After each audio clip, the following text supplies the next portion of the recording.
Hello and welcome back to our second part of a special recording with Dr. Pat Jones and Clive Chapman from Caritas Social Action Network, discussing Pat's new thesis on discovering the common good in practice, the Catholicity of Catholic Charities. Welcome back. We're now going to talk about some of the more controversial aspects of Catholic charitable involvement in society, and particularly some of the challenges with facing leaders in their different roles. So let's start off by touching on leadership practice as you experienced it and encountered it, Pat. These charities leaders are not obviously unusual. They've got to focus on their bottom line and their reputation and getting through the next inspection, like many others. But you introduce a special word which I hadn't come across before. You described the charities practice as heuristic. Could you unpack that for us, and these themes of leadership in this specialist context these charities are working in? Well, a word about leadership first. I think it became very clear to me that one of the most important things that a leader needs to be able to do is to understand the charity's narrative, its vision, its mission, its values, from really deep inside, and that it matters to them personally. I think it's no good if you have a leader who has all the strategic skills and the financial skills and is willing to work long hours. All of that's wonderful. But to lead these charities well, the best leaders are the ones who are there because something about the mission and where it comes from, the understanding of the Catholic roots, really means a lot to them personally, because then they will be able to hold on to it, because somebody in the charity needs to make sure that it stays alive. Charities can kind of lose hold of their narratives, their traditions and their roots, but they can also get them back with the right leadership. So I do think the leadership matters hugely, and I think it's quite difficult these days to find the right leaders for Catholic charities as it is for Catholic schools. And we should treasure and cherish the ones that we find, and indeed encourage new generations to head in that direction. Again, I think that's why the work of CSAN is so important, working in that area of leadership development. But the idea of the charities as heuristic is interesting. I think it's not an easy word. It means something that we discover as we go along, that we discover by doing it, that we have a sense of direction, and we have a vague idea of what we're looking for, but we don't know its precise shape. I came across the word because it's a word used to describe the idea of the common good. And that's one of those ideas that's threaded throughout Catholic social teaching, but when you ask people to define it, it gets quite difficult, or define what it really means in practice, what it looks like. And the word heuristic came out as a good way to describe that we know the common good when we see it, but if we had to write down on paper what it looks like in advance, we would find it difficult. And what became clear to me is that, particularly using the idea of the common good, that it's perhaps easiest to recognise the common good because you see where it's absent or where it's missing. And this struck a chord with me in terms of how the charities work, because a lot of what they do, it's almost as if they look around, people look around and they see the people on the streets, they see the women who are struggling, they see the young people thrown out from their families, they see the people who have become emaciated because of lack of food, because their benefits have been stopped. And something inside them says, this is not right, it shouldn't be like this. And then the question follows, so what should it be like? And that's where the heuristic starts to work, because we start from what isn't right, and so we try and find what is right. And it's no good just saying we need a perfect social security system or we need a welfare safety net, because we have to start from where we already are, from the rather broken mess that's around us, and say, not just what does policy need to do, but also what happens with this person. What happens with this person who comes to our door? And in finding out what to do with that person, you begin to find out what the common good really means in practice at the ground level. And every micro action with a person, accompanying them and supporting them towards taking charge of their own lives and changing them for the better is a little bit of the common good achieved. But if we had to try and define all that in advance, we probably wouldn't be able to do it. So, and what struck me about the charities practice is that they're often caught in this tension between, in one sense, they look like the people with power because they have resources and they have buildings and they have services. But they also know that enabling people to change their lives isn't something you can make them do. I mean, one of the charities has a value, empowerment. But as one of the interviewees said, you can't make people be empowered. All you can do is try and support them and provide the conditions, and then they have to do it for themselves. So they have a real belief in people's agency, the desire they have that people take charge of their own lives and reach for their own good. And so they live in between a kind of power, they have resources, and a kind of powerlessness because they can't make change happen. And it's never as simple as just giving people money or getting them somewhere to live or feeding them or getting their immigration status sorted out. Of course, all those things are helpful, but for people to really flourish, it's about other things. It's about feeling secure and competent and belonging, a sense of belonging to society. It's about participating. It's about being able to flourish. And the heuristic is about the search for that, not just for whether we can provide the basics to secure human life, but whether we can find out with people what will help them to take charge of their own flourishing. And I noticed there that you've used the term common good and expand on that really helpfully. And I was thinking, we were in the context of leadership where we started there, that when the church talks about its ability to speak into some of these topics, the question of levels of authority for those sorts of statements will often be something that commentators and observers will want to understand. But if you're a leader of one of these charities, did you get a sense from them of how they see their authority alongside in being alongside the experience of people from whom that process of almost now and not yet that you're describing is in some ways the authority that seems to be driving practice, but I think who has authority in these charities? Again, that's a very good question. I think the leaders have more authority than they realise. I think they also get so busy that it's very difficult to sit down and think, what is our experience saying to us about human flourishing or about a good society? I think they do get caught up, as so many leaders do, in what are the results we've achieved. And yet they also then will turn it round and say, but I know what really matters are the small things. It's a person smiling. It's a person going out feeling better than they came in. So I think they have to carry out a kind of they have to be bilingual. They have to work in the language of the sector because they need to do that to keep the charity going and to make sure that it continues to get support and that it's got a seat at the table. They've got to speak that language of being able to demonstrate results and evidence of outcomes and being good stewards of the funds entrusted to them and all those kind of things.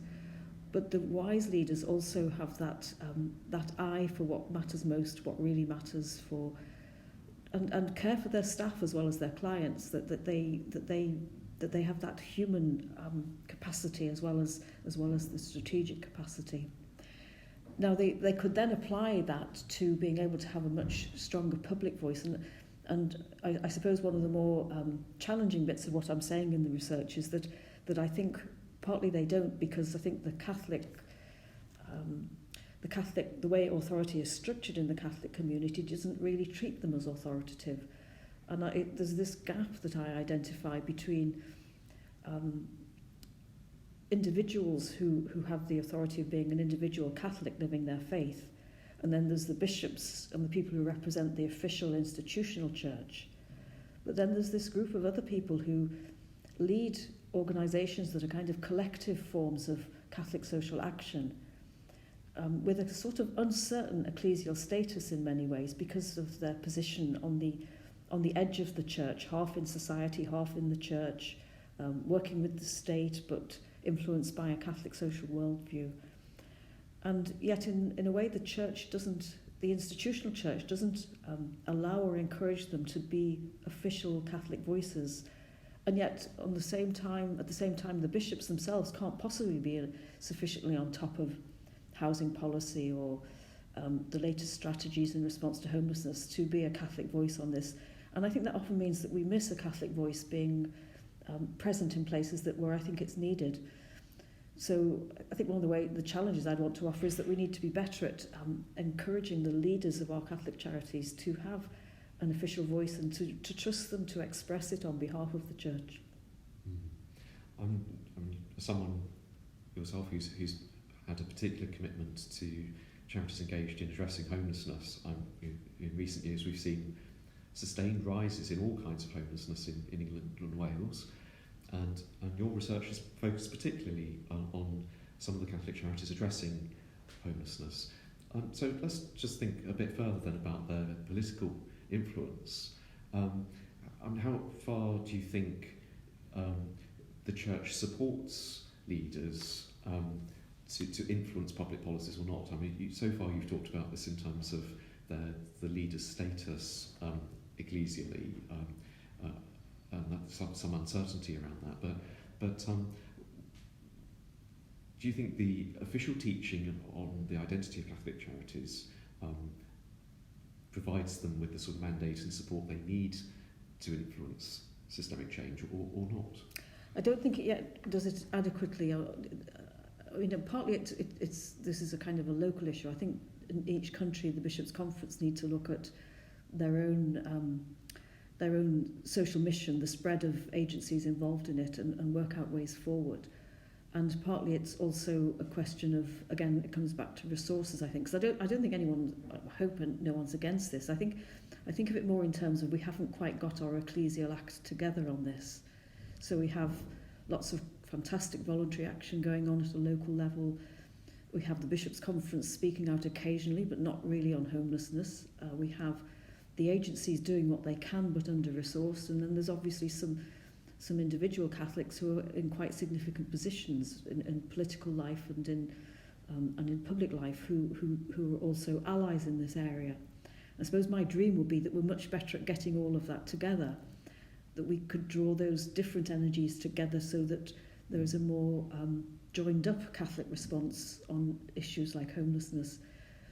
But that really does mean that we'd all have to decide in those different kind of sectors of the church and its mission to focus on this as a priority and learn to listen to each other and then to trust each other and be able to commit to it. And that's a big process, and it's not one that churches are used to, because the institutional side of the church generally tends to serve in the institutional structures of Catholic life, which is the parishes and the schools. And the charities are more left to get on with it, and for understandable reasons that's what they do. So I genuinely think there's a potential there, and I think it's under-realised. Having said that, I think that what it does mean is that the way Catholic influence is exercised is through lots of different tributaries, and I'd almost use the word insinuate rather than. It isn't through public lobbying, it isn't through public campaigning, but it's through demonstrative work, it's through local partnership, it's through practical action, it's through the work of CSAN, just bringing parliamentarians together, that kind of thing. There are all sorts of less formal or less visible, certainly, ways that the relational influence happens, and I think that's significant. But of course it's difficult to see, and it's even more difficult to measure and to know whether you're achieving anything. So I wouldn't want to neglect the fact that a lot of this happens, but I think our potential to do more is great. Yeah, absolutely. Catholic social teaching is often talked about as a body of top-down texts which then have to be applied on the ground in countries like ours. which is obviously unfortunate, but I noticed in your work a particular verb, the verb to enact, occurs very frequently, and always it struck me in a context of dialogue. Now, enact is not a very common word in papal documents, at least in translation, except perhaps in a legal sense. But I noticed at Christmas 2019, Pope Francis wrote a letter having seen an exhibition of cribs in the Vatican, I think that accompanied it, called Admirabile Signum, and he describes how the people who physically enact a nativity play find that their hearts and minds are moved by its simplicity and authenticity and the way that they participate in that physically. So, I mean, just linking that to the contexts you've looked at in England and Wales, what's really concerning you, having had some time to reflect on this now, about the relationship between this normative tradition of teaching, on the one hand, how these charities struggle with the social realities, often with their hands, and this capacity to engage in Catholic social thought that you've said, we would all love to have more of in these charities. What else concerns you now? Well, the image I use, which I find helpful, is that too often we think of it as being a one-way street, that all those texts, Catholic social teaching texts, are there, and it's our job on the ground to apply them. And I think what I'd like to see is that it becomes more of a two-way street, that as well as those of us who work on the ground listening to and learning from what the texts say, because they do contain a great deal of wisdom and inspiration, but also that there are processes by which those who are teachers in the church are able to listen to insights from ground level experience and somehow or other represent them in the development of, perhaps at this stage, local development of Catholic social teaching, and then gradually that would hopefully percolate to a global level and get tested by similar insights from different places. I mean, in fact, this is what happens. One of the things I found very illuminating when I started the research was to read about the background to the document that's usually treated as the beginning of the modern tradition of Catholic social teaching, a document called Rerum Novarum of Pope Leo XIII. And I used to think that it just appeared in 1891, that he just sat down and wrote it because he was bothered about the working class. But then you read the history and find out that for 30 or 40 years before that, all sorts of things had been going on, particularly in Germany with a bishop called Kettler, I think. All sorts of movements, all sorts of activities, all sorts of involvement of priests and lay people on the ground had been fermenting a Catholic response to industrialisation and poverty. And Pope Leo looked at all of that, and then he wrote his letter.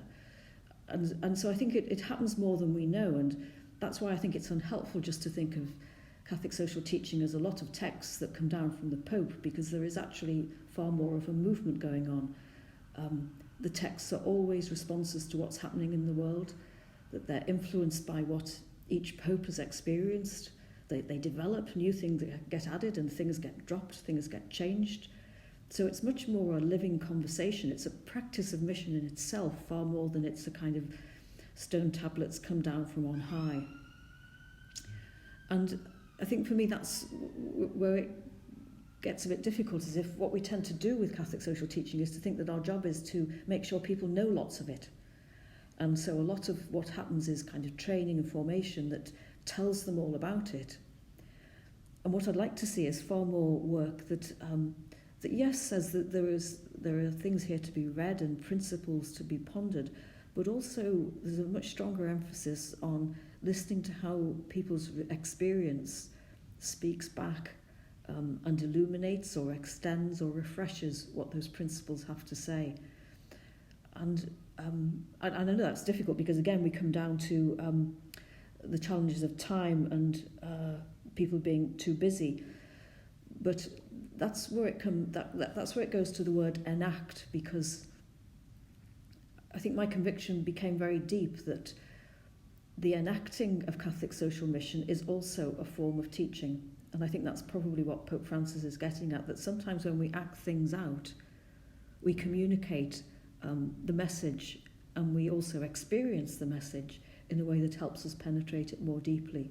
And I think it says that in one of the documents of Vatican II about how the baptised penetrate the mysteries of faith and help them to develop, become better known, be better understood by how we live our lives. So I think that's a principle that's quite deep in Catholic self-understanding, but we haven't been very good at applying it in this area of social teaching. Okay, and it's good there you talked about the process that led up to Rerum Novarum being published, and the kinds of conversations the Pope might have been having, or was having, and those behind that work. But clearly in this work, this is a full academic piece of work, as well as something that will have much wider appeal and interest to people in the sphere, and more broadly for people engaged and interested in the intersections between faith and the common good and how that's realised. But you've used a number of research methods in this work. Do you think these have something to contribute to Catholic mission today in the contemporary context in England and Wales? How might the research methods you've used become helpful for mission? Well, the research methods in themselves were fairly straightforward and standard qualitative research tactics. But I think one of the interesting things I learned was I started off the focus groups, and I thought I'm interested in the theme of the common good, so I'll go in and ask what the common good means to people. And of course, in the first two focus groups, nobody had heard the words the common good before, and I realised that I couldn't start from there, that I had to start from somewhere else and then see how I could interpret from what they were saying to see whether there were pathways to the common good. And actually that was far more fruitful in the end. So I think what I learned is about being careful about starting points, that those of us who live with some familiarity with the thought world of Catholic social teaching, we get familiar with all the principles, you know. We can say things like solidarity, an option for the poor, and the common good, and human dignity, and strictures of sin, and all of these central ideas from the teaching, and all of which are rich and very very profound. But actually, in real practice on the ground, you can't start from there if you want to make a real conversation. You have to start from somewhere else and see where it goes, and you might end up at the right place, or the place you wanted to end up, or you might go off in a different direction altogether. And you have to be it's called an inductive approach, where you have to be open to following where the path of practice leads, where people's insights lead, and then see what kind of conversation you can structure from it. And that's quite it feels like in academic terms that's quite I suppose it's quite respectable as a thing to do, but it means you can't easily get to a systematic answer. Because you have to trust the process and trust the fact that what people are doing in practice will disclose something, will reveal something, and be open to that. So it's a real position of learning, and that's often tricky for the church. And church tends to be better at teaching than learning, or it does learn, but it doesn't always. It isn't always self-aware about how it learns. It isn't always good at expressing how it learns, and I think that's the dynamic that often stops it being a two-way process. So it's not so much that it might be through formal research processes, either academic or more personal, or it might be through learning processes, but that's the kind of dynamic that I think is needed. Let's talk about that in a bit more detail, because Pope Francis has had a very central theme in his writing, which goes before his time as Pope, but has received a lot more publicity over the last few years. He talks very much about a culture of encounter, and in this country, many colleagues in Christian Charities do social services will talk very often about relational models of charity. But Pope Francis has chosen the word encounter, and you've already talked quite a bit about in some of the early responses on how leaders learn from and engage with people they encounter in their practice. But let's look at this in a slightly different way, in terms of how the enactment of these encounters within the charities might have something to offer the wider Catholic community. So as opposed to the hierarchy and the teaching tradition, what do you think these encounters and their enactment have to offer the church as a whole? Very often when I was listening to people and meeting, I spent time in each of the charities and meeting some of the clients, there were so many small experiences in some ways that I found so moving and powerful, and I thought this would evangelize people. This would show them what the gospel means if they could hear it as I heard it, if they could see it as I was privileged to see it.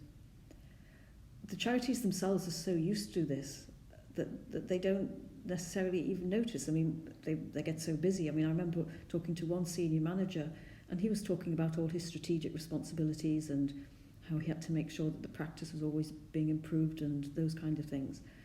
And then he said, but I always have to remember, he said, what was it? He said, and he told me a little story about a solicitor who was working with a family who were trying to get immigration status resolved, and they were living in quite poverty, and they came in to see the solicitor, and she noticed that the little girl's shoes had no soles and that they were in a pretty desperate situation, and she remembered that there was a box of shoes somewhere else in the charity, so she stopped her legal interview and went and found the little girl 2 pairs of shoes, and the little girl danced around the office, and the mother and the little girl were thrilled. Now, what was happening there in services terms was a legal interview that was helping somebody to resolve immigration status, but the other thing that happened was a little girl got 2 pairs of shoes, and the senior manager noticed.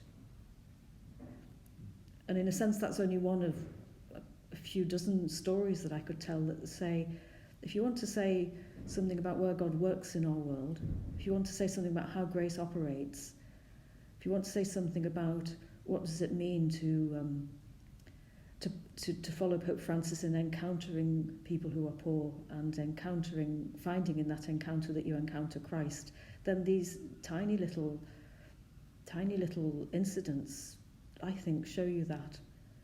And by the standards and expectations of charities in the world, that will never get on in any report. It will never be part of any results. But it's just one tiny example of the kind of thing that happens. Another volunteer told me about a Syrian man who used to bring her his poems, and she used to read them with him. And again, you think the purpose was he was learning English, but he brought his poetry, and in that and she listened and read because she had some familiarity with Arabic. And you see that person's humanity is affirmed at quite a different level from learning English, and you see how much that matters. So there is this wealth and depth of grace-filled moments of encounter that help bring Pope Francis's idea of encounter to life, because it can sound a bit romantic to encounter the poor, you know, and also people can be quite fearful of it. You think of how many homeless people we walk past on the street in London, and the charities help us to know what it really means in practice without any big fanfare or fuss for all of them. This is just absolutely, completely normal. And it's very beautiful set of images, and particularly helpful, I think, to have the reference to the child and the woman in that, because so often I think Pope Francis has attempted to model this, so you see it in when he goes out on his pastoral visits, where in the way he allows children to become close to him in often quite a formal setting, and there'll be, you know, unexpected moments that can occur, and we've seen some of those on film, and it's really beautiful to see this harmony between what you're describing in the charities, how the Pope is talking about encounter, and actually a sort of vision for how local churches can really draw and bring into flesh what they hear in the word that's read to them each week, and discover the richness of humanity that is quite different from regarding poverty is a place of nothingness. And I think, obviously, there's a huge range of insights, and we've barely touched on many of those in this conversation. And I wondered if you had any final thoughts on what would be helpful, what you think would be helpful in terms of ongoing steps to realise the benefits of these charities' insights, whether that's in the church, in local churches, and our great nation. Well, I think the thing that I hope for most is that we can develop some processes that build a different kind of conversation between the charities' experience and the way the church develops its teaching in the area of social mission and its public voice. I think that particularly. So I think for me that's the kind of strategic challenge or task that I would like to see us address more.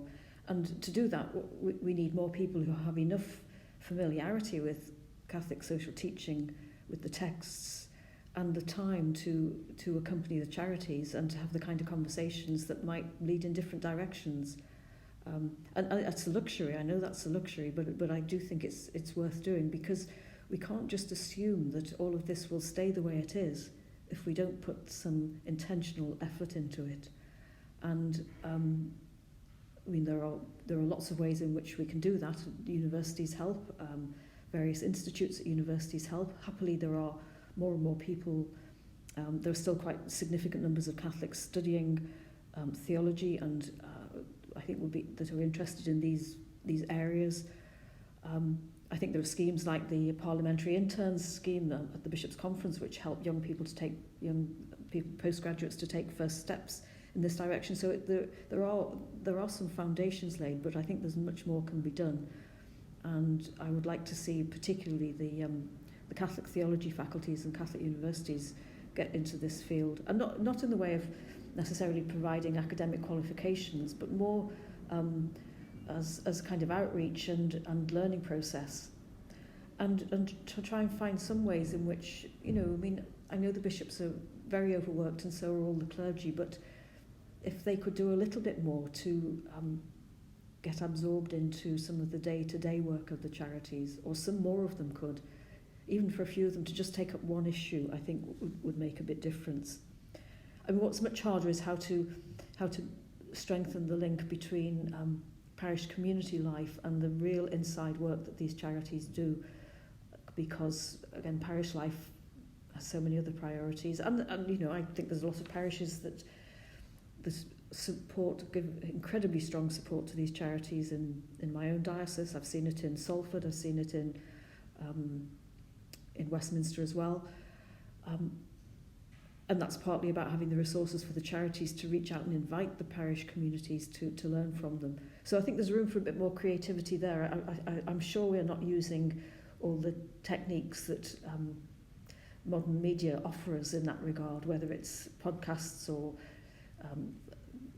activities like this that we're doing now, that mean there are a range of ways that charities can communicate, and a range of ways that people in parishes can pick it up. Parishes tend to have better AV facilities these days. Maybe we could do that more in that regard, but it needs a bit more creative and imaginative thinking, I think. Well, that's music to my ears. Creativity and imagination. Also music to Justin Welby's ears, in fact, when he talked his recent book on reimagining Britain. So, I mean, it seems to me there's good ecumenical resonance and a similar thinking going on, and a great sign that the light of faith is still burning brightly in these charities and in what they have to offer. Pat, thank you so much for sharing your some insights into the work that you've done with listeners and with me. Hugely enjoyable read, I would say. I very much recommend it to everybody listening to this. You can find a link to the thesis at the bottom of this video. If you'd like to know more about CSAN, there's also a link to our corporate website. I'd like to thank you for listening, and I encourage you to support the work of Catholic Charities. The CSAN website has a directory of all its members and a map of England and Wales showing where their offices are based. There are often opportunities to volunteer and get more involved, very practically in their work. And thank you very much for listening. Goodbye.